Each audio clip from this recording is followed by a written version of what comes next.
يصرف مليارات على الأبحاث العلمية بالعالم، كيف بيقدر يستفيد لبنان من هالتطور العلمي؟ وكيف عم بيتم التنسيق بين الجامعات بلبنان وبالدول المتقدمة بالعالم؟ مساء الخير، أهلا وسهلا فيكم. دكتور إيلي عبود، نائب بالبرلمان الفرنسي وعضو بلجنة الصحة، فيك على طول تعطينا يلي عم بيصير اليوم بفرنسا تنقدر نساعد لبنان؟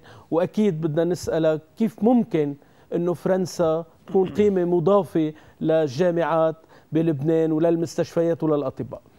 Professeur Jacques Touchon, vous êtes ex-doyen de l'Université de Montpellier et aujourd'hui vous êtes le président de la neurologie à l'Université de Montpellier. Vous êtes là, on va parler de l'Alzheimer qui est le mal du siècle. À l'heure actuelle où je vous parle, il y a beaucoup de gens qui sont en train de souffrir et qui n'ont pas de remède, qui ne savent pas comment il faut aller et où aller et par quoi procéder.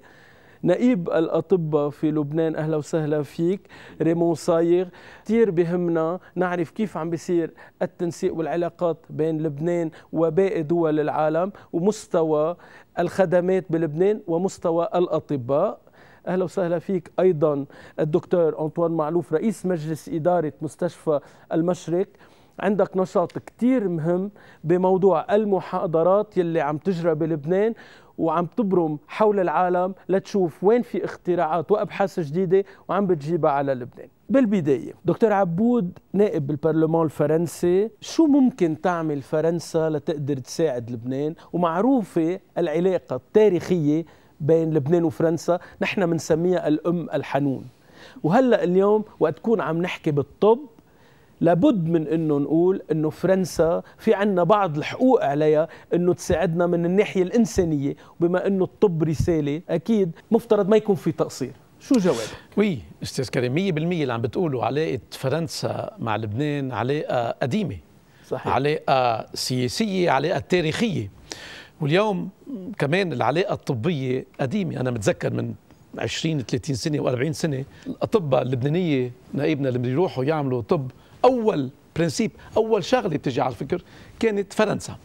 هلأ للأسف اللي عم شوفه بلبنان أنا هون إنه في عنا 7 جامعات طبية بلبنان، صحيح. إنه الأنجلوفوني، اللغة الإنجليزية عم تكتر شوي شوي، والفرانكوفوني، الجامعات الكليات الطبية الفرنسية عم تنزل شوي شوي اليوم. طب هي كمان مسؤولية فرنسا أكيد. يلي عم في تقصير أكيد. أنا 100% عم جاوبك على السؤال، صحيح. تأعطيك من إتاد دياغنوستيك، إتاد دراسات. هلا ليش عم بتصير هيك؟ بفرنسا في عنا مشكلة ديجا نحن، إنه ما فينا ناخذ الأطباء الفرنسيين يعملوا هن الانترنا والسبيسياليتي، وعنا بسموه نيميروزوس كلوزوس، ما بعرف شو بتسموه انتم هون. ميرسي بروفيسور صايغ. دونك يعني عم بيصير في ما عندكم يا انتم، عم بيصير في كتير قوه على تدخيل الانترنا والسبيسياليتي. بما انه عم بفرنسا للفرنسيه عم بتصير هيك، عم بتصير كمان لللبنانيه. من 30 40 سنه كان اللبناني اللي كان بسان جوزيف او غيرها يقدر يروح بسهوله يقدم الانترنا بفرنسا ويعمل السبيسياليتي تبعه. نحن اساسا اللبنانيه بنسميها فاكولتي فرونسيز دو ميديسين FFM. كانت كونفنسيون مع ليون ديجا، يعني سيتي الدبلوم كان فرنساوي، كان في اتفاقيات. مزبوط. هلا اليوم الاشياء عم بتخف ولازم نغيرها هالاشياء رابيدمون. في هلا بعض الكونفنسيون عم بتصير، واهم شيء لازم يصير اليوم انه هالكونفنسيون تكتر كمان بين الجامعات، ويصير اليوم الطالب اللبناني اللي بفوت بيعمل اختصاص يمكن يبلش باختصاصه سنة 2 3 بلبنان، بس من كل يعني سي اورجون انه فرنسا الكليات الفرنسية تقدر تاخده مشان يكمل الاختصاص تبعه، يكمل الانترنا ويكمل الاسيستانا تبعه. لانه اليوم كمان بهم فرنسا وبهمني انا كفرنسي انه التكنولوجيا الفرنسوية، الفارماكولوجي الفرنسوية، هذا اقتصاد كله، هذا مبيعات كمان entre autres. والإنسانية الفرنسية، la médecine française elle est la plus humaine au monde.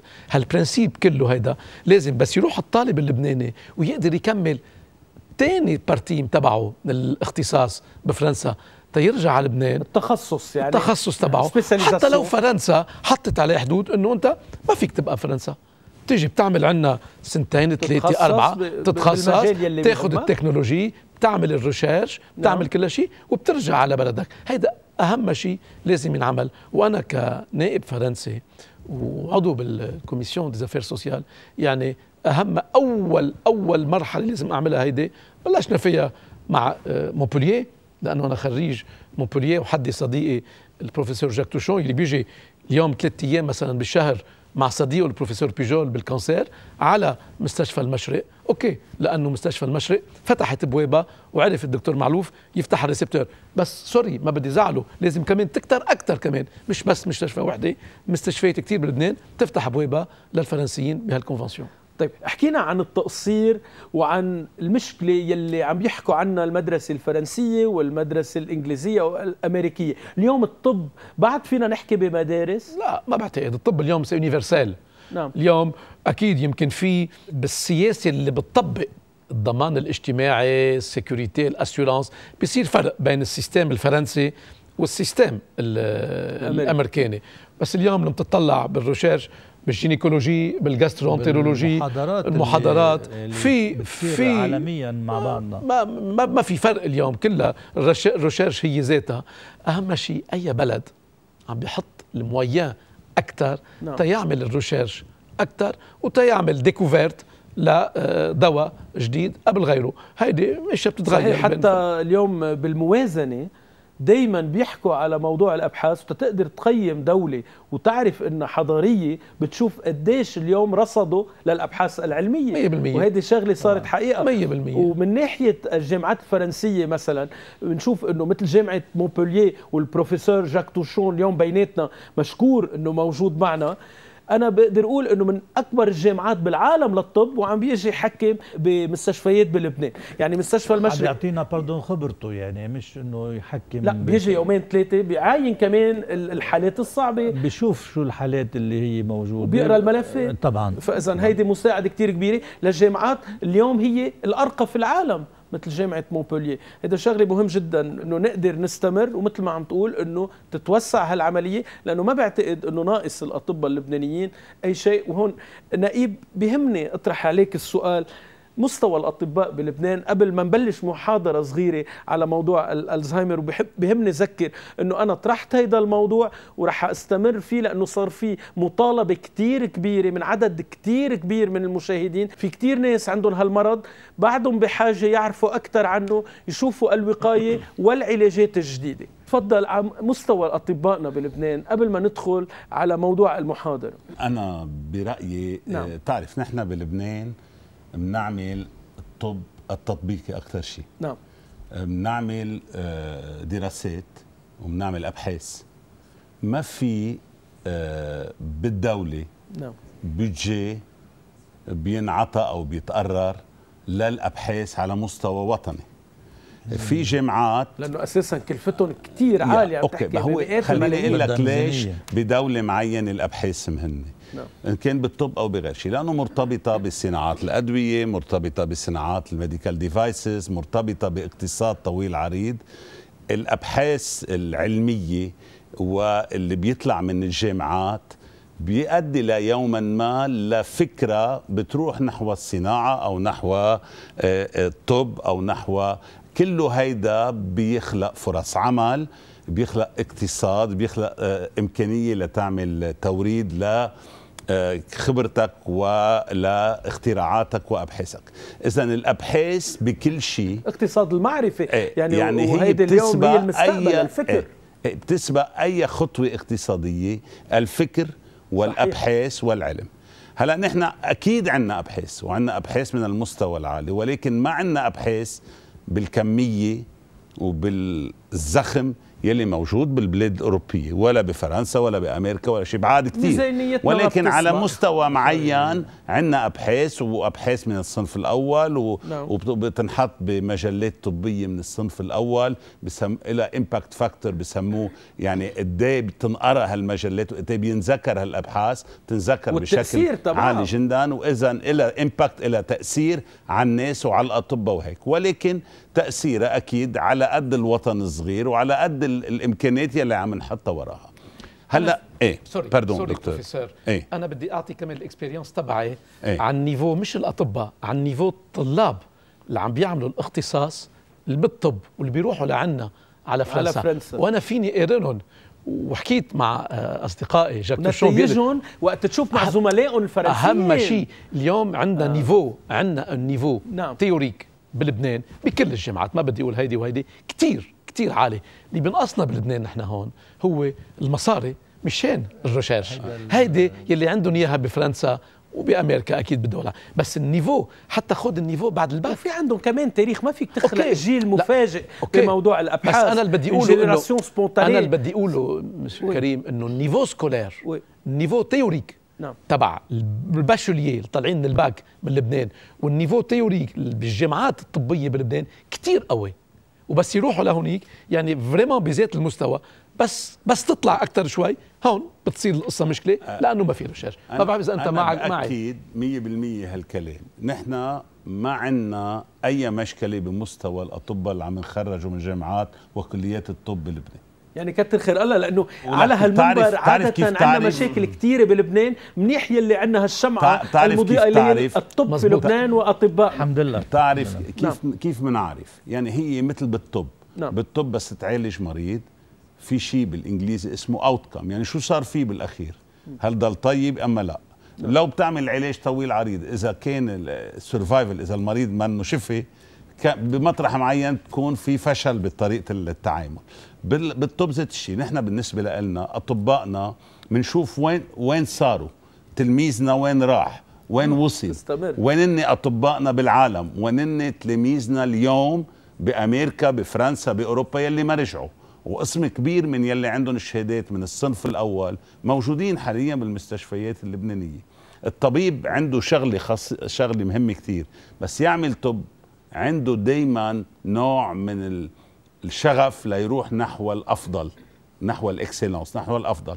اذا نحن خاصه لما واحد يعمل طب في رساله وطموح. ومبدئيا نحن على طول بتحصيل علمي مستمر ما بيخلص. الوقت يلي لازم نضل نقرا فيه ونشتغل فيه وندرس فيه ونتعلم فيه ونغير طريقه التصرف الطبي يوميا، بنروح لهالاتجاه. هلا نحن بالنقابه، خليني احكي عن الامور هيدي الشغله بتهمني كثير وبتهم النقابه كثير.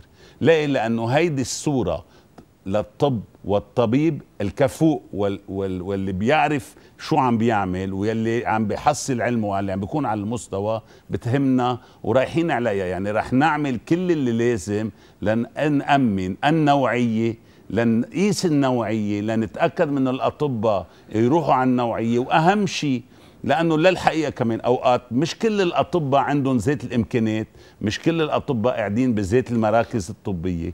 رح نعمل المستحيل لنساعد الجميع لحتى نشد الجميع لفوق. مستوى مينيموم ممنوع نكون تحته، هو المستوى اللي بيضمن للمريض علاج جيد وذات نوعية عالية. دكتور معلوف، كيف بتصير العلاقات مع غير جامعات برا؟ عم نشوفك انه عم تستضيف مؤتمرات اطباء وبروفيسوريه من كل دول العالم، كيف بتصير هالتوأمه؟ وهل عبر الجامعه اللبنانيه؟ هل عبر المستشفى مباشره؟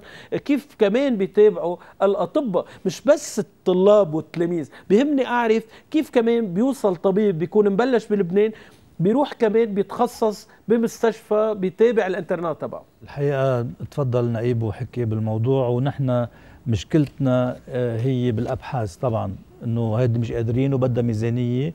هون الميزانيه مشكله. عرفت هالنقطه الضعف بلبنان انه هيدي ناقصه، حبيت انه نتخطاها. يعني التجأت للاعلى يلي هن مركز ابحاث مهم يلي هو بمونبولييه طبعا بمساعده صديقي دكتور إيلي عبود، وقدرنا مع جامعه عريقه عمرها 1000 سنه انه يصير في توأمه بين الجامعه المونبولييه وجامعه اللبنانيه. طبعا من جامعه لجامعه نحن كمستشفى خاص ما لنا حق نكون ديركت معهم، بس نحن عاملين افيلياسيون مع الجامعه اللبنانيه، نحن تابعين للجامعه اللبنانيه. نعم، وطبعا الجامعه تبعت لنا التلاميذ. بهالطريقه قدرنا وصلنا لهالجسر يلي بوصلنا لمركز الابحاث يلي هو بمونبولييه مركز عدة أبحاث، يعني إن كان بالكانسير، كان بكل الاختصاصات المهمة. وهلا نحن وهذه مساعدة مهمة جدا للبنان من فرنسا، كثير مهمة، والحقيقة هن بيحبوا يساعدونا. هلا اليوم وجودهم معنا وقبلوا انه يتعاونوا معنا بهالموضوع على كل الأصعدة، وخصوصا بالنسبة للتلاميذ كمان. يعني انه التلميذ يلي الجامعة اللبنانية بتبعث لنا اياهم للمستشفى ان كان بالمشرق او بغير المستشفى، نحن عندنا بيكون في تمرين سنة او سنتين، وعم نساعده لأنه عملنا هالتوأمة هيدي ليكفي اختصاصه بجامعة مونبوليه، اللي اليوم حاليا وبيأكدوا لك المسؤولين بفرنسا أنه في صعوبة، وبيعرفوا الكل والنقيب بيعرف أنه في صعوبة اليوم ليكفي التلميذ أو يقدر يوصل لفرنسا ليعمل اختصاص. هون فتحنا هالباب هيدا وقدرنا بأول مرحلة اللي هي أصعب شيء أنه في شخص قدرنا أمنا له، بس طبعا كان بدهم ضمانات، الضمانات المعنوية يعني هي كمان في ضمانات مادية كمان، وفي ضمانات مادية طبعا للتلميذ، وطبعا في جامعة وفي نحن. هون مستشفى المشرق ساعد بهالموضوع، وطبعا مش رح نوقف. ومثل ما قلنا كمان بالنسبة للمؤتمرات، ما نحن صار في جلوباليزاسيون للميدسين، العلم مش ملك لحدا، يونيفرسال، هو ملك للكل. اليوم كيف بدنا نحن نتقدم كلنا سوا؟ نعمل مؤتمر، نجتمع أول شيء نحن بين بعضنا بلبنان، نجتمع لبنان مع الدول الأوروبية مع بقية الدول، وهن حتى الدول برا إن كان بأمريكا أو بأوروبا بيجتمعوا مع بعضهم لحتى يضل كل شيء في جديد يكون للكل، مش ليكون حصري لحدا معين. أستاذ كريم سوري، في 3 طوابق بالشأن الحكي عنه دكتور أنطوان معلوف، هي بين الجامعة والجامعة واختصاص الطلاب بالجامعة. في طابق ثاني هي بين مستشفى وبين مستشفى مونبوليه، لوبيتال سي اتش دو مونبوليه، وهون في ايشانج، في تعاون بين الحكمه اللبنانيه والبروفيسوريه اللي بيكونوا بمونبوليه. في ثالث طابق هذا ما لازم ننسيه، وهذا اهم شيء نائبنا اليوم، ولازم ما بعرف انت شو الخبره تبعنا عنا بلبنان، يلي هي التيلي سانتي، التيلي ميدسين.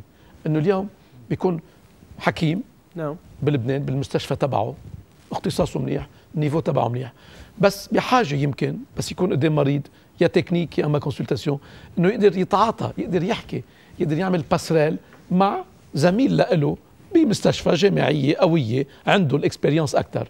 هيدي لازم تنعمل اليوم من كل بد، وبالنسبه لي سي اون اورجانس ابسولو تنعمل بين المستشفيات الفرنسيه، وهيدي من ضمن الجلوباليزاسيون، لانه صار بس هيدي اشياء كثير مهمه. اليوم اذا انا حكيم قلب قاعد بالمستشفى، مش ناقصنا التكنولوجيا، بعتقد مش تكنولوجيا، مش تكنولوجيا، ناقصنا انه ما بدي يكون لحالي، انا بدي اخذ كمان راي زميل لإلي بيكون معي لانه عامل معه كونفنسيون، شو رايه هو؟ هالعرق الموجود هون فيني اعمل له ديلاتاسيون، فيني بده شيروجيان، بده ميدسان. هذا اكزامبل من عده الاكزامبلات اللي بتكون موجوده. بيهمني ادخل على موضوع التنسيق بين الدول وتنسيق الاطباء، واليوم انتم كفعاليات ومسؤولين وقيمين على هالموضوع هيدا، قد ايه بتعتقد فعلا فيها التنسيق هيدا؟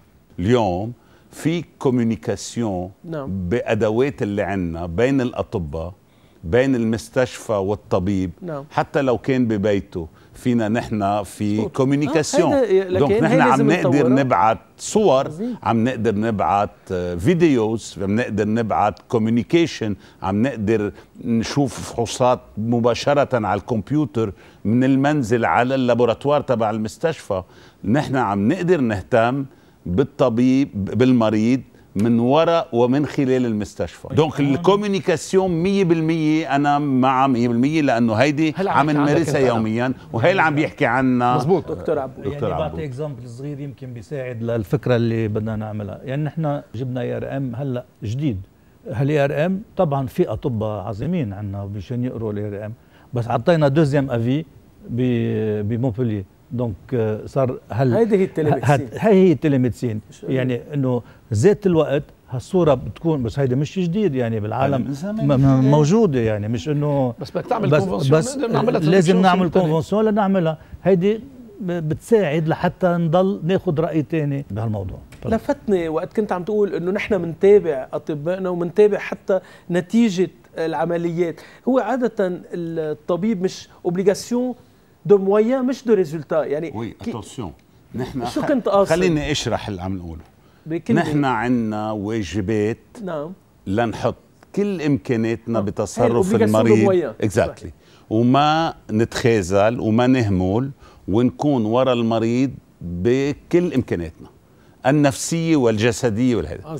النتيجه المتوخاه هي النجاح، يعني الريزولتا. اوكي اكيد نحن ما بنتحاسب على الريزولتا، بس نحن بس نعمل ايفالويشن او تقييم لعمل حيلا شيء عندنا حتى انترنالي.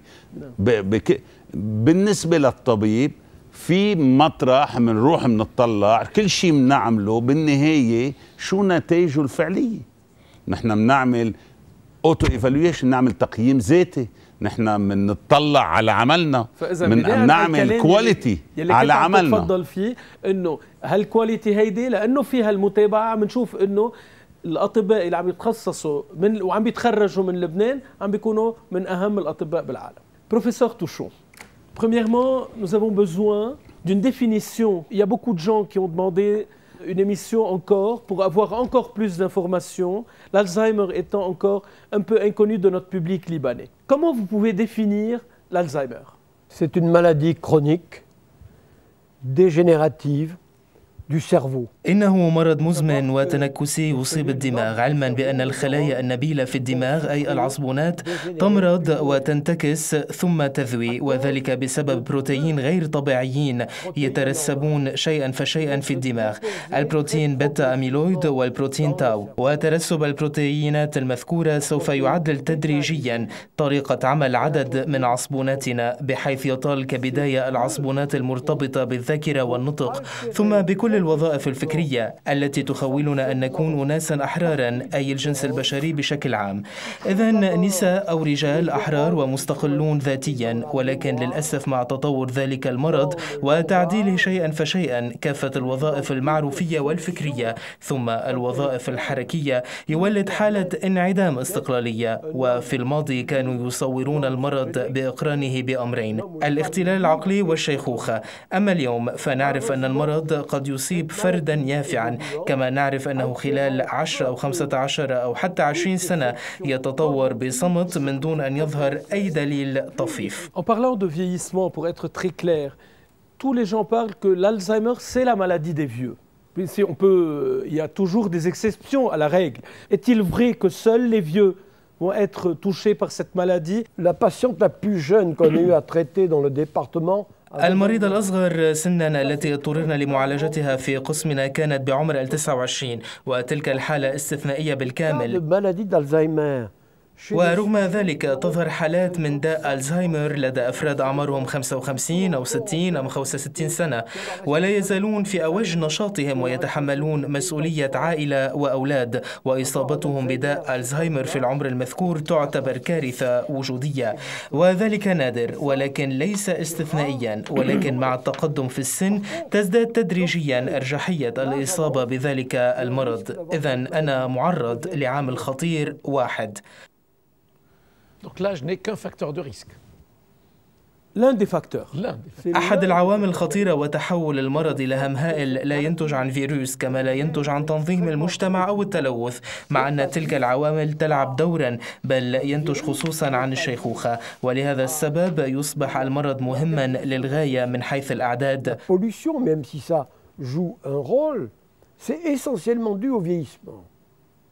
C'est pour ça que cette maladie devient très importante en nombre. Est-ce que la génétique, dans ce cas-là, elle joue quelque chose? Il y a deux situations. ثمة ظرفان، وفي أقل من 2% من الحالات يكون المرض وراثيا، ففي كل جيل يصاب به فرد أو عدة أفراد من العائلة، وذلك مرتبط بتحول إحدى الجينات لأنه يطال 3 جينات تحديدا، والتحول المذكور يولد المرض في جميع الحالات، لكن ذلك لا يهم سوى 1% من الأفراد. ففي 99% من الحالات يلعب علم الوراثة دورا، ولكن بمثابة عامل خطير ما يعني أن تكاثر حالات الألزهايمر في عائلة سوف يؤدي إلى تفاقم الخطر. والعامل الوراثي الخطير الأكثر Ça, c'est un risque héréditaire, vous voulez dire? Héréditaire, mais c'est un facteur de risque. وراثي لكنه عامل خطير. وثمة عامل آخر معروف جيدا اليوم وهو شكل بروتين موجود في أجسامنا يدعى أبوليبوبروتين A، وهو متوفر بثلاثة أشكال 2 3 4. ولو ورث الأب أو الأم أولادهما الشكل 4 وصار موجودا في أجسامهم سيتعرضون لخطر كبير. أما لو ورث الأب والأم معا أولادهما الشكل 4 فيسمى الخطر هائلا. لكن إن لم ينتقل الشكل 4 إلى أجسامهم سيبقى الخطر ضئيلا. رح ياخد وقفة إعلانية ونرجع منتابع مع مشكلة الألزهايمر والتفاصيل اللي عم يعطينا إياها البروفيسور جاك توشون.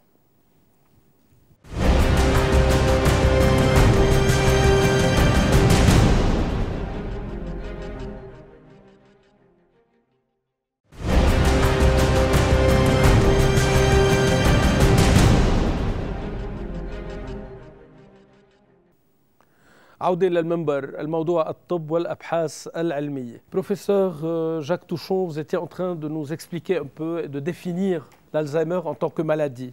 Mais il est très important de parler du diagnostic et comment se passe ce diagnostic-là. Au départ, j'aimerais savoir comment on pense qu'on est atteint de cette maladie. Quels sont les symptômes de la maladie d'Alzheimer et comment un patient va aller chez son médecin et lui dire « je pense que j'ai un problème d'Alzheimer ». Alors d'abord, il y a toute une série de signes. Et si on prend chaque signe isolément, tout le monde... كبداية ثمة سلسلة طويلة من الإشارات، ولو أخذنا كل إشارة على حدة سيقتنع جميع الناس بأنهم مصابون بداء ألزهايمر. الإشارة الأولى هي خلل في الذاكرة. حسنا، ذاكرة الوقائع الأخيرة والأحداث التي نكون اختبرناها. الإشارة الثانية، منذ الآن يشعر بعض الأشخاص بأنهم مستهدفون. الإشارة الثانية هي فقدان الكلمة الصحيحة أو التسمية الدقيقة، والآن ازداد عدد الأشخاص الذين يشعرون بأنهم مستهدفون. الإشارة الثالثة هي صعوبة التوجه عبر الزمن. الإشارة الرابعة هي صعوبة التوجه بين الأماكن، وتقترن بتلك الإشارات الفكرية أي المعرفية كما نصفها نحن الأطباء بعض الإشارات النفسية التي نلاحظها: سرعة التوتر، اللامبالاة، انعدام التعاطف، الانعزال. وتلك التوليفة بكاملها يجب أن تمثل بنظر الفرد علما أحمر، بحيث يقول: حذر، إصابتي بكل تلك الأعراض تحتم علي زيارة طبيبي. ويجدر بالطبيب ألا يقول للمريض لا عليك لأن العمر هو السبب، لا بل على الطبيب أن يأخذ تلك الشكوى على محمل الجد ويحيلها إلى اختصاصي.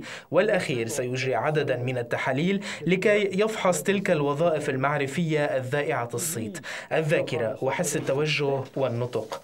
وإن كانت الحجج كافية سيجري فحوصا تكميلية، مثلا تنظير بالرنين المغناطيسي سوف يكشف ضمورا في الدماغ في رقع معينة تتحكم بالذاكرة. كما بإمكانه أن يطلب فحوصا جينية بحسب السوابق العائلية، فحوص جينية وتحاليل للمخاطر الوراثية. ويجدر به أيضا أن يكتب تقريرا حول كل العوامل الخطيرة المرتبطة بالقلب والشرايين، لأن ارتفاع الضغط المفرط والكوليسترول والسمنة المفرطة والتبغ والسكري من العوامل الخطيرة المسببة لداء ألزهايمر. إذن التقرير الذي يجب أن يكتب لأن شكوى المريض أخذت على محمل الجد يفترض أن يكون متكاملا لأقصى درجة ويؤدي إلى تشخيص. والتشخيص المؤكد ممكن بواسطة أدوات متقنة للغاية، ولكن كبداية مع الوسائل التي ذكرتها بإمكاننا أن نحصل على تشخيص تقريبي جيد. إذن ما من آلة معينة، بل ثمة تشخيص يميل نحو احتمال ما نحن قادرون على إجراء تشخيص مضمون. Le diagnostic de certitude est possible avec des outils extrêmement perfectionnés. Mais déjà, avec les moyens que j'évoquais, on peut avoir un diagnostic de probabilité fort. Il n'y a pas de machine spécifique, il y a un diagnostic qui tend vers une certaine possibilité. On a la possibilité de faire le diagnostic à 100%. قبل الإشارات الأولى ب10 إلى 15 سنة لاحظنا تضاربا بين التطورات الخارجة عن المألوف في أساليب التشخيص، وللأسف بين حالات الفشل في العلاجات الشافية، مثلا آلة التنظير بالأشعة المقطعية التي تتيح رصد البروتينين غير الطبيعيين اللذين ذكرتهما في بداية تعليقي، تخولنا أن نقول هاكم هذا الشخص الذي لا يشتكي من شيء بدأ يصاب بداء الزهايمر، ولكن لا نفع من تشخيص بداية المرض ما لم نكتشف علاجا شافيا. ورغم ذلك في الحالات المعقدة بعض الشيء قد نضطر لإجراء ذلك النوع من الفحوص الذي سيؤكد لنا الإصابة بالمرض، لأنه سيثبت لنا أن البروتينيين غير الطبيعيين موجودان. كما بإمكاننا بواسطة عملية البزل القطني مع اعتماد جرعات محددة جدا بإمكاننا الحصول على معلومات مؤكدة من النوع المذكور، ولكن يتطلب ذلك تعاونا. وما يحدث في مستشفى المشرق من تعاون مع جامعة مونبولييه كلية الطب في مونبولييه ومستشفى المشرق العيادي في الميدان الآنف ذكره كما في ميادين أخرى سوف يتيح إحراز تقدم ملحوظ. Dans ce domaine-là, comme dans d'autres, permettra d'avancer très précisément. Jacques, pardonne-moi, une question simple. Le téléspectateur qui nous écoute, qui a 55-60 ans, qui n'a pas de symptômes cliniques particuliers, mais dans sa famille, il y a eu des cas d'Alzheimer. Donc, il se pose la question, ma maman, ma grand-mère ou autres ont eu cette maladie. Puisque aujourd'hui, on peut savoir, 10, 15 ans plus tôt, est-ce qu'il a intérêt à faire des recherches génétiques, scanographiques, peu importe, pour dire est-ce que j'ai les premiers signes radiologiques de la maladie? À quoi ça sert s'il n'y a pas un traitement curatif? Donc, il se pose la question, si je sais un peu plus tôt, est-ce qu'on peut prévenir en retardant l'apparition des signes? Est-ce qu'on peut les stopper? On peut les stopper. Cas échéant, au cas où on a des tests génétiques qui prouvent qu'on a une possibilité d'être atteint? Parce que là, il se pose la question, je suis sûr. Plusieurs réponses. لأنني واثق بأن الفرد يطرح السؤال على نفسه. لدي عدة أجوبة. الأول هو أنني أنظم كل سنة المؤتمر الدولي الذي يتمحور حول تلك التجارب العلاجية المخصصة لداء ألزهايمر. ثم عدد من الجزئيات الواعدة لأعلى درجات يدرس حاليا وندرسها فور بدء تطور المرض، لأن العلاج يكون فعلا في تلك المرحلة. كما تجرى تجارب علاجية على مرضى لا تظهر لديهم أي إشارة لكنهم يحملون تحولا جينيا ويشاركون طوعا في التجربة العلاجية. Chacun va aller commencer un traitement ou aller se faire scanner pour savoir s'il porte des symptômes ou il y a des molécules qui risquent d'être contaminées. Nul ne sait le jour ni l'heure. لا أحد يعرف اليوم أو الساعة، وتلك الناحية بالغة الأهمية في سياق موضوع حياة الإنسان. Tant que nous n'avons pas de traitement curatif, on n'a pas obligation, j'allais dire, à faire un examen qui objectivera le diagnostic. كما بحالة السل إذا كان لدينا علاج، أو كما بحالة الإيدز لأن العلاج توفر لدينا، أو كما بحالة السيفيلس. وفضلا عن ذلك الأمراض المذكورة عرضت المجتمع لمخاطر. أما اليوم فلدي اقتراح لكنه موقفي الشخصي، فمتى تواجدت عوامل خطيرة ضمن عائلة من المبرر تماما خوض مقاربة تكشف ما إذا كان الفرد معرضا جدا للإصابة بذلك المرض بغية رسم الاستراتيجية الوقائية les stratégies de prévention التي يعرف أنها فعالة. وسوف تنشر بمجلة طب الأعصاب مقالة حول دراسة شاركت فيها وارتكزت خصوصا على مدينتي تولوز ومونبولييه، وهي دراسة مابت التي تثبت أنه بغضون 5 سنوات الأفراد الذين اتبعوا استراتيجية وقائية ستبقى حالتهم مستقرة. أفراد تجاوزوا سن 70 ويحفزون ذاكرتهم ستبقى حالتهم مستقرة. أما الذين لا يتبعوا أي استراتيجية وقائية فستتدهور حالتهم. La solution. Et chaque fois qu'on a des facteurs de risque familiaux ou personnels, il faut à tout prix prévenir par traitement, par des médicaments ou bien par un mode de vie différent. هنا أيضا لدي عدة أجوبة. حسنا، نعرف أن أعددنا فيلما قصيرا يثبت بالتالي ثمة 5 محاور. الأول هو القيام بنشاط جسدي منتظم ومهم. الثاني هو القيام بنشاط معرفي فكري منتظم ومهم، إذ يجب لا يكون الغد شبيها بالأمس، ولو كان الغد شبيها باليوم سأعرض دماغي لمخاطر. إذن نشاط جسدي ونشاط معرفي وكذلك نشاط اجتماعي، أي الالتقاء بالآخرين ومواجهة أشخاص مختلفين عني، فذلك سيحمي دماغي. Aujourd'hui, je mets en danger mon cerveau.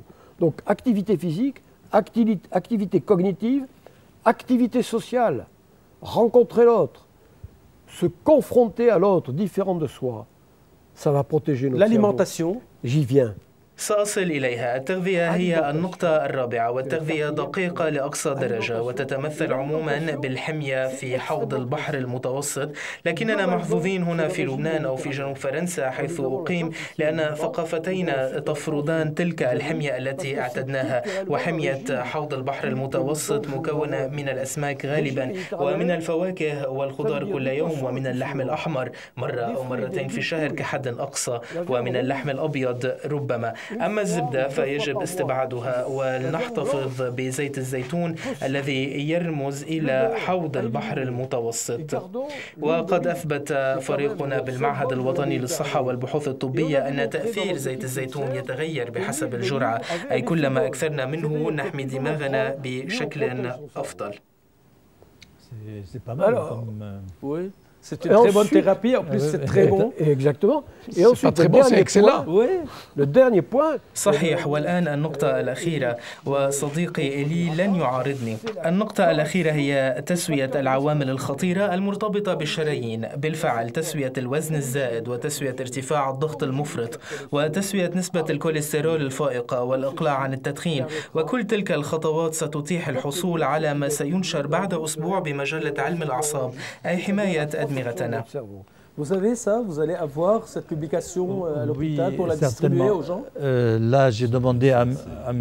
Touchon de nous faire une recommandation qui va être donc mise sur brochure et on va la distribuer au public au Levant. أنا بهمني أخذ رأيه المرضى يلي مصابين بالألزهايمر وبس يتقدم المرض، في أكيد الوقاية لا بريفونسيون إنيسيال، بس المرض بس يتقدم. هالمرضى هن أشخاص المرض تبعهم بيمتد على سنين وبيقدر يصير قاسي وصعب، والاهتمام فيه بده أشخاص وناس ولا، وبعدين بده الناس حدهم وبدهم هيك متابعة. هدول منهم بالمستشفى، هدول بالبيوت مع أولادهم، مع حدا عم بيهتم فيهم. لازم نأهل الناس يلي قاعدين. نحن بلبنان ما عنا ولا أي ستركتور ولا أي جهاز ولا أي طريقة، غير أكيد بعض لازم نكون مجهزين بعض الجمعيات المدنية. بعرف إنه الدكتور عبود Ma question est la suivante. Qu'est-ce que vous conseillerez pour nos malades Alzheimer qui sont, vu l'âge, appelés à devenir, puisque la population âgée deviendra plus importante, les courbes des âges seront plus importantes, donc plus prévalentes après. Ce qui m'intéresse, c'est un peu l'expérience française. Comment vous conseillerez qu'on la transpose à une expérience libanaise pour prendre en charge en matière sociale, en matière d'aide, les malades atteints de Alzheimer, puisqu'ils ne sont pas des malades hospitaliers, et à ce moment-là, qu'on soit présent pour les non-hospitaliers. Environnement familial. Pour les familles, tout le reste. Très important, Naïb. Le président de l'ordre, c'est une question très importante. Comment gérer ça? On n'a pas de département qui peut aider les aides ou les gens qui vivent à la maison. C'est une question capitale. السؤال الأهم كبداية لعلمكم أن داء ألزهايمر يصيب فردا واحدا، لكنه يسبب أيضا معاناة لكل أفراد العائلة. إذن علينا أن نأخذ على عاتقنا تلك المشكلة ككل. ومشكلة داء ألزهايمر هي طبعا مشكلة طبية، لكنها أيضا مشكلة طبية اجتماعية، ويجب أن ينظم المجتمع صفوفه بحيث يوفر الدعم ويقدم العون. أما ما نسميه المساعدين البديهيين الأقارب، إعانة مالية كما أن التدريب ضروري ضروري. التدريب ضروري لأن الناس لا يفهمون المرض، وكلما تضاءل الفهم يتفاقم خطر إساءة المعاملة. إذن التدريب والمساعدة ضروريان، وتلك المقاربة بالغة الأهمية وقد ابتكرت في فرنسا وتتسم ببعض الشوائب، لكنها مهمة جدا منذ الآن، وذلك أساسي إن كنا نريد أن نقارب بأسلوب إنساني وفعال ذلك المرض. Très importante, et ceci est fondamental si on veut aborder de façon humaine et efficace cette maladie. Monsieur le Président, je vais m'exprimer en français, je vais m'exprimer en tant que député. Pardon. Je pense que l'Alzheimer est à la prise en charge thérapeutique, en préventologie ou même en thérapie organique. Mon ami Jacques, symptomatique, l'a expliqué. Mais c'est un problème politique. C'est un problème, Mr. Karim, politique dans le sens noble du terme. Dans le sens noble du terme. Cela veut dire quoi? Nous, parlementaires, nous avons mis en place un système, effectivement, d'aider les aidants. نساعد اليوم اللي عم بيهتموا بالألزهايمر اللي قاعدين بالبيت. On a mis en place des centres spécialisés avec une formation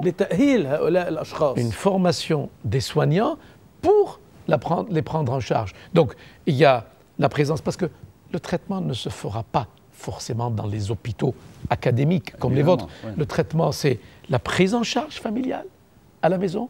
Le traitement, c'est la prise en charge dans des centres adaptés. Et on a un avantage, pardon, au Liban par rapport à notre société française, c'est que le modèle libanais est un modèle familialiste. Le modèle français, je ne dis pas que la famille n'existe pas, non, mais le modèle français est basé sur une base administrative. La solidarité, elle est administrée, c'est la solidarité publique. Chez nous, c'est une solidarité familialiste. Mais les aidants, et Jacques, tu ne vas pas me démentir, peuvent craquer à tout moment. C'est là où le pouvoir politique, c'est là où j'envoie un message. D'ailleurs, c'est pour ça que le président mais évidemment, a parlé de ce problème-là. Et moi, j'envoie un message, pardonnez-moi d'abord de félicitations à Monsieur le ministre de la Santé, tant mieux, mais un message d'espoir que Monsieur le ministre, qui puisse prendre en charge ce sujet, parce qu'il y a des gens qui souffrent, les patients souffrent, mais vous savez, et tu le sais mieux que moi, les aidants souffrent beaucoup plus que les patients. Et là, c'est la prise en charge politique dans le sens noble du terme. Ça pose un problème médical, ça pose un problème médico-social, ça pose un problème politique. Et si on ne donne pas les réponses adaptées, ça posera un problème éthique. Bien sûr. نقيب بيهمني أعرف الأخلاق، وخصوصا أنه هون عم نحكي عن موضوع اجتماعي وإنساني، وطرحت أهم سؤال يمكن بموضوع الألزهايمر أنه الناس اللي رح يعيشوا مع هالمريض هيدا بيهمني أعرف الأخلاقية اليوم محترمة بلبنان، وقديه أنتم كنقابة عم بتتابعوها، وقديه الأطباء بلبنان بيتمتعوا بهالصفة هيدي. نحن كنقابة قانون الآداب الطبية والآداب الطبية هو عنصر أساسي بحيالله عمل طبي. ما فيك تعمل طب بلا ما تكون ديونتولوجي. هيدا القانون بس لأقول لك نحن وين رايحين. في عنا مشروع انه نعمله الزامي فحص مكتوب لكل طبيب بده يفوت على النقابه. كثير يعني نحن هلا بنعطي درس للتلاميذ وبنعطيهم قانون الآداب الطبية وبنقول لهم إذا بتريدوا هيك القصة. المشروع يلي نحن رايحين عليه، اولا طلبت وعم بطلب من عمداء الجامعات يحطوا قانون الآداب الطبية والاتيك ميديكال كماتيير اوبليغاتوار لازم ينجح التلميذ بغض النظر عن باقي النقط. يعني هي نقطة ما فيك تطلع بشهادة طبيب بتروح بتحلف اليمين وبلا ما تكون بمطرح معين انت قريت وفهمت وتعلمت وحفظت وقدرت تنجح بفحص الاخلاقيات والاتيك والديونتولوجي. وهيدا الشيء نحن كمان بالنقابه اذا الجامعات بيعملوه بيساعدونا، وبنحطه للاطباء والزملاء يلي عم بيجوا من غير جامعات ومن بلدان برا كالزامي وقت اللي بدهم يفوتوا. بنحط لهم عم بعطي مثل لانه بعد ما كتبنا الديتيلز 4 فحوصات بالسنه بنخليه على السيت النقابه، بنحط التكست لهم، بنعمل لهم فحص ب3 لغات عربي فرنسي انجليزي، بنقوا اللي بدهم اياه وبيكون بيقدروا يقدموه اي وقت 4 مرات بالسنه. بس ما حدا بفوت على المهنه بلا ما يعرف اخلاقيات هالمهنه. كثير مهم. برافو. ممتازة. برافو. كمان هون الأطباء اللي عم بيجوا عم تقول من برا، شو هو الفحص؟ لا انتبه، انا ما عم بقول انه يجوا من برا، لانه نحن بالجامعات هون منمون على العمداء ليحطوا لي الماتير بالكورسوس بشكل لا، بس انا ما بقدر مون على جامعات برا. اذا لهالسبب الاطباء يلي عم بيجوا من برا نحن رح نساعدهم ورح نطلب منهم انه يكونوا معنا بمجموعة اطباء لبنان، من خلال كمان دراستهم لهالقانون يلي هو قانون الآداب الطبية، ويكونوا يستوعبوا وينجحوا فيه، وأهلا وسهلا فيهم بمجموعة ونقابة أطباء لبنان. لا أنا كنت بدي كمان أعرف شو هو الفحص اللي بيخضعوا له هالأطباء اللي عم بيجوا من الجامعات برا، لأنه بعرف إنه بلبنان أصعب من غير دول، وحتى فينا ننافس أهم الدول بالعالم. وهيدي أثبتناها. هلا ما رح فوت بالتفاصيل، بس أقول لك شغلة، مرق قانون وجديته، بس نحكي عم نحكي قدام مشاهدين. بجلسة التشريع الأخيرة نعم له علاقة بتنظيم مهنة الطب، وهو تكملة لقانون سابق، وحط إمكانية. هلا الجريدة الرسمية هيدا التفصيل بعد منه معي، بس القانون شو بيحكي باختصار؟ بمطرح معين رح يكون في يمكن فحص ب3 سنة، هيدي بده يبقوا الجامعات يشوفوا مع الريجوليتر مع الدولة كيف بدها تتنظم، وبالأخير في فحص رح يمكن يحل محل الكولوكيوم بخص الجامعات، بيروحوا في التلاميذ بيقدموا فيه فحص كتابي وشفهي وسريري، يلي هو بيصير يشبه الفحص بديل الكولوكيوم، ويكون المستوى تبعه وطريقة الشغل عليه أنسب يمكن أو فعالة أكثر من اللي هلأ عم بيصير.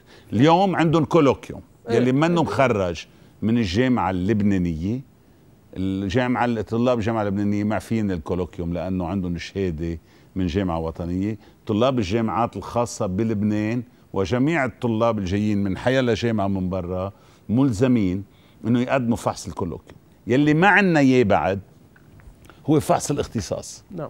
وبعد ما انحلت، يعني يجوز نوصل وقت هذا كمان عم بينشغل عليه، يصير عندنا نوع من البورد وطني للناس اللي بدهم يجوا من الاختصاص بيقدروا بيقدموا. بس هلا نحن منا هون، هلا كولوكيوم بفوتك كطبيب طب عام، وبعدين بتسجل الاختصاص بدون ما ترجع تمرق بفحص جديد، بس بيكون لازم يكون عندك الأوراق والستاجات والجامعة يلي وراك. في جامعات غير معتمدة، مثلا ممكن يجي شخص من بلد وانتم تكونوا مش معترفين فيها، او يلي بيجي من برا ومن جامعة رسمية بيكون مقبول بلبنان؟ انا هيك سؤال عم بطرحه. هيدا السؤال نحن اليوم مساء اليوم كان عندي بالمكتب بالنقابة اشخاص عم بيعملوا دراسة بالجامعة الامريكية على هيدا الموضوع، يعني ريسيرش ستادي، وفتنا بهيدول الامور.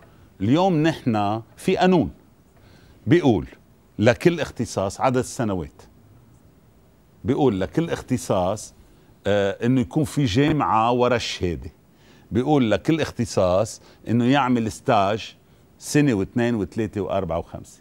المشكلة بالنسبة لنا وهي عم نشتغل عليها انه ما بيحدد بكل اختصاص شو بدك تعمل وشو الكورسوس بالقانون يلي لازم يكون باول سنه، وشو لازم يعمل بتاني سنه، وشو مسؤولياته بثالث سنه. وبعد تكون عم بتصيغوا. لا هن موجودين، بس موجودين عدديا، موجودين بدون ما يكونوا بالكواليتي، موجودين بالكوانتيتي.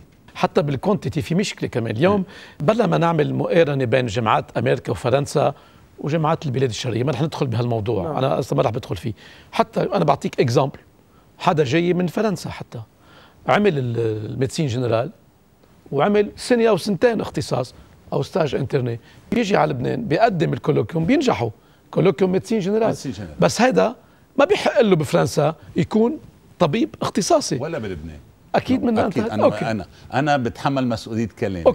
ولا بلبنان الا اذا كان، وحتى بالنقابه نحن عم نطلع على الدوسيه ومنوقف حيلا دوسيه منه عامل السيكل كامل تبعه مطابق للقوانين اللبنانيه. اوكي، بدي بالنسبه للاتيك بفرنسا في اختصاص هلا للطبي بعد الميدسين جنرال الاتيك ميديكال، يعني بتصير طبيب اختصاصي للاتيك ميديكال. دكتور معلوف، انتم اصحاب مستشفيات، المستشفيات الكبيره اللي بتحترم حالها كمان هي كيف بتختار الطاقم الطبي؟ اللي عم بقول عنه النقيب انه هو مهم كثير اخلاقي قبل كل شيء، وطبعا الدبلوم تبعه بده يكون محترم من دبلوم جامعات محترمه، حامل دبلوم بتراجعه بتشوفوا يعني بتتاكدوا من تاريخه. المستشفيات هي عندها حريه انه تختار الاطباء المعتمدين عندها؟ ايه، لانه في كوميتي، في مثل كل المستشفيات يعني في مدير طبي، في لجنه بتدرس وضعه، يمكن بتعطيه تسهيلات شوي اكثر، انه تجربه ل6 شهور اذا كان وضع منيح بيصير منتسب كامل. بس كل مستشفى هي حاطه سياسه لها بهالموضوع هذا. طبعا ما فيني ولا حضرة الدقيق بالتفاصيل هلا. لو سمحتوا لي رح اخذ وقفه اعلانيه اخيره ورح ارجع تابع مع موضوع الزهايمر تقدر اختم بعض الاسئله يلي انطرحت علينا. خليكم معنا.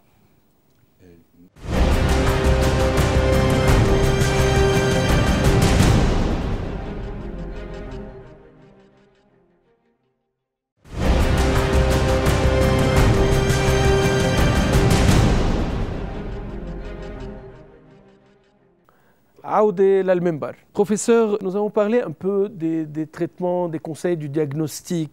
Mais est-ce que aujourd'hui, à l'heure actuelle, vous pensez qu'il y aura dans le futur proche des traitements efficaces qui arrêtent définitivement, qui peuvent être curatifs? Oui. Je pense que pendant des années et des années, برأيي طوال سنوات عديدة فشلنا، ولكن حاليا تلوح حلول في الأفق، وعلاج داء الزهايمر في الغد سوف يشمل عدة علاجات كما بحالة السرطان والإيدز. إذن سيتوجب علينا أن نصيب أهدافا مختلفة. أما الوقاية التي تكلمنا عنها منذ قليل فستبقى أساسا، والأدوية التي تستعمل حاليا الأدوية المخصصة للأعراض، أي التي لا تسوي سوى الأعراض ولا تؤثر في تطور المرض، تلك الأدوية مع أصناف محسنة منها سوف تبقى مستخدمة. qui ne corrige que les symptômes, qui n'agissent pas sur l'évolution de la maladie. Ces médicaments et des formes améliorées de ces médicaments seront toujours utilisés. Mais par contre, j'aimerais bien savoir, ils ralentissent, ils stoppent, mais comment on peut définir tout ça? Ils ne stoppent pas. لا توقف المرض لأنها أدوية مخصصة للأعراض، أعني المستعملة حاليا، لكن البحوث أدت إلى عدة محاور. كيف يمكننا التوصل إلى تنظيف الدماغ من البروتينين غير الطبيعيين اللذين ذكرناهما ببداية الحلقة، البروتين بيتا أميلويد والبروتين تاو؟ كيف يمكننا أن ننظف الدماغ منهما؟ إليك المسلك الأول. كيف يمكننا أن نتجنب تكون البروتينيين المذكورين؟ إليك المسلك الثاني.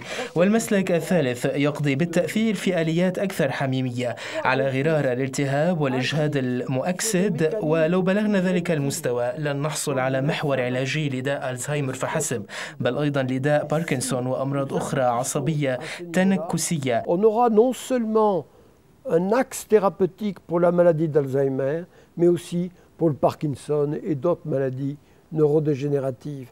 Et donc, ça, c'est les axes connus qui sont en fin de développement. Où nous en sommes? En fin de développement, est-ce qu'il y a déjà des personnes sur lesquelles on a essayé ce genre de traitement, des médicaments ont été déjà testés sur des humains? Exactement, exactement. On a et les résultats sont positifs. Vous sentez, les résultats. Vous êtes optimiste? Je suis. أنا متفائل، والنتائج، ولكن ذلك يطرح مشكلة بالنسبة للبنان، لأن التجارب العلاجية التي خضع لها المرشحون لاختبار الأدوية هي فرصة إضافية للمريض، وفي لبنان يجب التمكن من إنشاء بنى للتجارب العلاجية لكي يتسنى للبنان كما البلدان الأخرى المشاركة في تلك التجارب العلاجية بواسطة المرشحين الجدد لاختبار الأدوية. Participer à ces essais thérapeutiques avec les nouveaux candidats médicaments. Est-ce qu'il y a des candidats médicaments au Liban نائب؟ يعني السؤال هل في ناس بيعملوا؟ نعم تفضل أكيد. هذا الموضوع هو موضوع أساسي، أنا شخصياً تزمرت منه وناقشته عدة مرات مع مندوبين شركات الأدوية بلبنان. نحن عندنا بلبنان مستشفيات وأطباء وأماكن فينا نكون فعالين موجودين.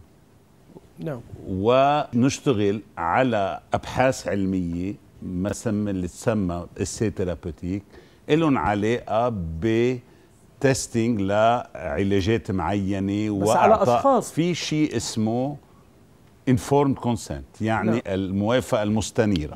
بأوروبا المهم انه اولا نعم. بس تكون معنا خبر انه بالدولة اللبنانية اليوم في كوميتي ديتيك ناسيونال عظيم. يعني في لجنة أخلاقيات وطنية، في مستشفيات وجامعات انعطاهم من نوع من الأكريديتيشن، صار في تقييم للجنة الأخلاقيات اللي عندهم، وسمحوا لهاللجان يعطوا الموافقة للأعمال للريسيرش ولكل الأعمال اللي بتعمل تيستينج على دواء معين على المرضى أو على حتى انه هون كثير مهم موضوع الأخلاق.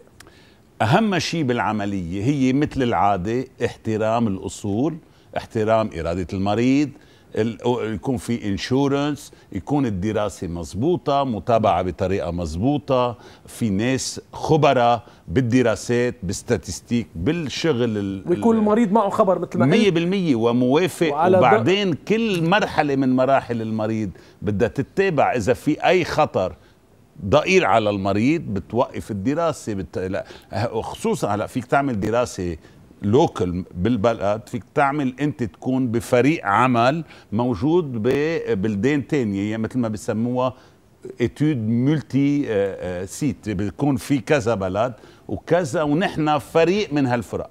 هالشيء عم بيصير، ولكن أنا برأيي لبنان بيستاهل أكثر من هيك، يعني بيستاهل نحن نكون بفرق عمل لهالدراسات أكثر بكتير مثل ما عم بيطلع لنا حاليا للدراسات للأسف. ومش بس لبنان، حتى كل الشرق الأوسط، بس نحن عم نتعذب أكثر شيء بالعملية هاي، كلنا نحن منا متقدمين بهالموضوع.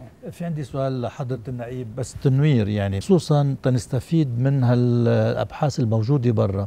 هل مثلا مستشفى المشرق ممكن يستعين باشراف مونبولييه بابحاث من هالنوع؟ ممكن، بس بده يحترم طبعا الآلية من ناحية البروتوكول، من ناحية الأخلاقيات، من ناحية الموافقة المستنيرة، من ناحية مين مدير الأبحاث، من ناحية كل هاو الأمور. في عادة طريقة علمية وبده يكون حدا مغطى الأبحاث هو المسؤول عنها. بالأخير فيها تصير بمستشفى جامعي. مستشفى المشرق إذا عنده كونفنسيون مع جامعة بيقدر ياخد الموافقة والإمكانات إنه يعمل هيك عمل.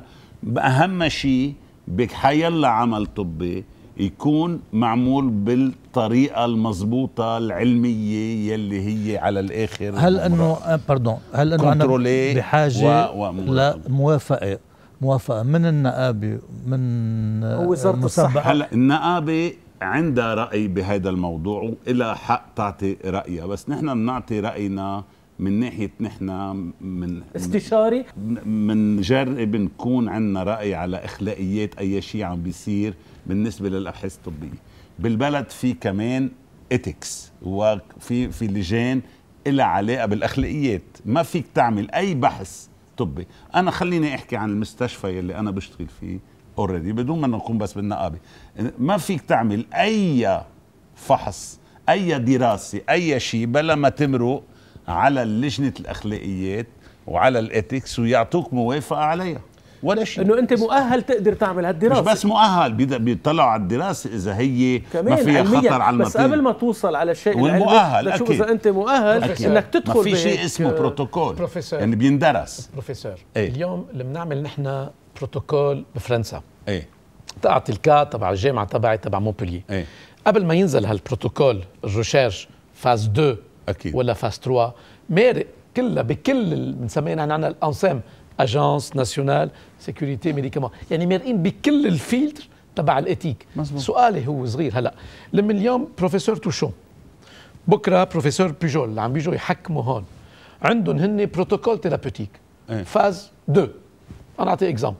ومارق الفاز 2 معروف بفرنسا وباوروبا، ملتي ناسيونال. سؤالنا فينا نجي نحط هالبروتوكول بلبنان ولا بدنا نمرق باجانس معينه؟ فيك تيجي بس بدك تمرق باي اجانس؟ بلجنه الاخلاقيات تبع الرشاش بلبنان. استحدثوها هلا صارت يعني امين خليني اقول لك، نحن عندنا الثقه انه بفرنسا الاجانس وكلهم عملوا واجباتهم اكثر من اللازم، لا وصلوا لمطار ريجيد مام. ولكن بس انت تجيب بروتوكول، هالبروتوكول بدك تشتغلوا على الارض بمكان تاني منه مستشفى فرنسي، باطباء تانيين منه اطباء فرنسا، بلابوراتوار مختلف، بمرضى مختلفين، ببلد عنده هو استقلاله وعنده نظامه وعنده قوانينه. دونك جلوبالي اكيد اذا بيجي بروتوكول مارق على كل اللجان باوروبا بفرنسا بامريكا، السهوله يلي بيمرق فيها عنا وبيقدر يكون عنده امكانيه كبيره انه ينقبل رح تكون اعلى. ولكن مش لانه انقبل برا اوتوماتيكمون نحن لازم نقبل. ما هيك بمكان ما نحن عندنا الامكانيات، عندنا دماغ، عندنا طريقه تنقدر نشوف الانسب لنا وبدون ما بمطرح معين ننكر النوعيه تبع اللي صار بفرنسا او اي مكان. وفي بلبنان على الساحل اللبناني هلا في دراسات فاز 2 وفاز 3. ما انا شو عم بشكي؟ انا عم بشكي انه دراسات اللي حاليا موجوده منا على مستوى طموحات لبنان، طموحات اطباء لبنان ومستشفيات لبنان. للاسف في، بس العدد منه مثل ما نحن لازم وبنستاهل نعمل، وانا بشجع هالشيء. برافو. ولا سي تري بيان. سي ساكي بيهمني اعرف انتم عندكم عم بيوصلكم الميديكامون جداد اللي عم بيطلعوا يلي اكريديتي بفرنسا اللي موافق عليهم الدوله الفرنسيه، عم تقدروا تجيبون هلا في اشياء جديده، اختراعات جديده بتخص الالزهايمر مثلا؟ نعم. شو في عندكم اليوم وكيف عم بيتم التنسيق؟ مشان هيك كان سؤالي لحضرة النائب انه اذا كان ممكن بالستاد اللي وصلوا فيه بالابحاث بمونبولييه هل نحن فيها نستفيد منه هون؟ وطبعا كان الجواب واضح انه لازم نتبع الاصول يلي هي موجوده برا، وبدنا ناخذ راي النائبه بهالموضوع والكوميتي اللي عم نحكي عنه اللي هو اهم شيء. نعم، بس ناخذهم نحن اكيد مستعدين لانه بدنا نتعاون سوا، وخصوصا انه هلا عم نفكر مع بروفيسور توشون انه ينعمل مركز للالزهايمر عم بيندرس هلا بلبنان. ساعتها مركز متكامل. مركز متكامل. نعم. Professeur Touchon, la possibilité d'avoir un centre pour l'Alzheimer, est-ce que c'est important? إمكاننا أن نتصور بسهولة بنية متخصصة بالوقاية ورعاية المرضى والبحوث حول داء الزهايمر، وقد أعجبتني تصريحات النقيب إذ يجدر بلبنان اغتنام الفرصة بلا شك لكي ينشئ مراكز من ذلك النوع، وبوسعنا أن نبدأ بداء الزهايمر، ولكن قد يمكننا التطوير لاحقا. Des centres de cette façon-là. On peut commencer par l'Alzheimer, mais on pourra développer dans d'autres domaines. Dans d'autres domaines. Bien sûr. Est-ce qu'aujourd'hui, le Liban va pouvoir profiter des nouveaux procédés? Je pense que le Liban... برأيي يتحلى لبنان بمزايا تخوله استعطاف معسكر البلدان الناشطة بميدان البحوث الطبية. هذا مهم، إذن ستكفي إرادة سياسية أكثر تحديدا، ولو تبلورت تلك الإرادة السياسية المحددة سوف تجد الخلفية والتربة اللازمتين لإنشاء كل البنى المذكورة. Nous allons voir un téléfilm.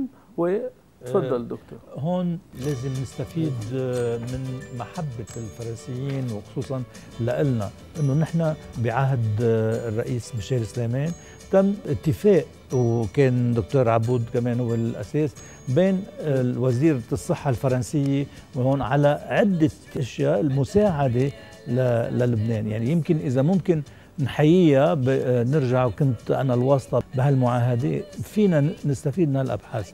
هلا طبعا كمان برجع لموضوعنا مع مونبولييه، انه سبق وحكينا انه بالادويه ان اللي توصلوا لها ممكن يتوصلوا لها وتصير قانونيه عندهم، يكون بعد نحن ما لنا حق نستعملها. هون ساعدونا، وهذا اللي عم نقوله اليوم، انه بنقدر ناخذ دواء اذا صار بمرحله انه يتبع ببلدهم بفرنسا، نحن باللوفون سمحوا لنا انه نستعمله، مثل ما استعملنا الدواء تبع الكانسير المبيض يلي مش موجود بالشرق الاوسط، نحن قدرنا توصلنا له لشخص معين تم علاجه وصح كان بستاد افونسي، كان بستاد انه صار في ميتاستاز هيباتيك وهالاشياء، والحمد لله اليوم مع الدواء اللي عم ببتوا لنا اياه بلاش اللي هو 7000 يورو بالشهر عم ناخذه، هيدي افونتاج اخذناه لانه في على المعاهده. ان شاء الله انه كمان بادويه ثانيه نقدر نستفيد وما بيقولوا لنا لا. Quelles sont les dernières recommandations pour tous les gens qui sont en train de nous écouter? استمروا بالتحرك طوال الوقت، خذوا صحتكم على عاتقكم وكذلك حياتكم، احرصوا على ألا يكون الغد شبيها باليوم، تكبدوا مجازفة الالتقاء بالآخرين ولا تبقوا منعزلين، لأن العزلة تؤدي إلى تلف دماغنا، ويجدر بنا القيام ببعض الأمور بحيث نصبح مسؤولين عن صحتنا. إذن علينا أن نتصرف حفاظا على صحتنا وصحة المقربين منا. Donc il faut que nous agissions pour notre santé et pour celle de nos proches. Je vous remercie pour votre présence. بدي أشكركم جميعا. إن شاء الله إنه نقدر نلاقي حلول ويكون لبنان عم بيستفيد من آخر يلي عم بيبتكروه بدول العالم. أهلا وسهلا فيك، دايما ضيف شرف وعضو بلجنة الصحة بفرنسا الدكتور إلي عبود. Merci beaucoup professeur Jacques Touchon, professeur Raymond Sayer ودكتور أنطوان معلوف. بعتقد انه اهم شيء هن الحلقات يلي بتكون علميه، لانه الناس مهتمه بصحتها، بعتقد اهم من السياسه واللي عم نسمعه اليوم بالبلد، واكيد هيدي رساله كثير مهمه، واللي سمعناه اليوم عن الاخلاقيات الطبيه كثير مبشر وعن مستوى الاطباء اللبنانيه. بدي اشكر جميع يلي تابعوني. كريم جميل بحييكم من الأو تي في من جبل لبنان، ومساء الخير.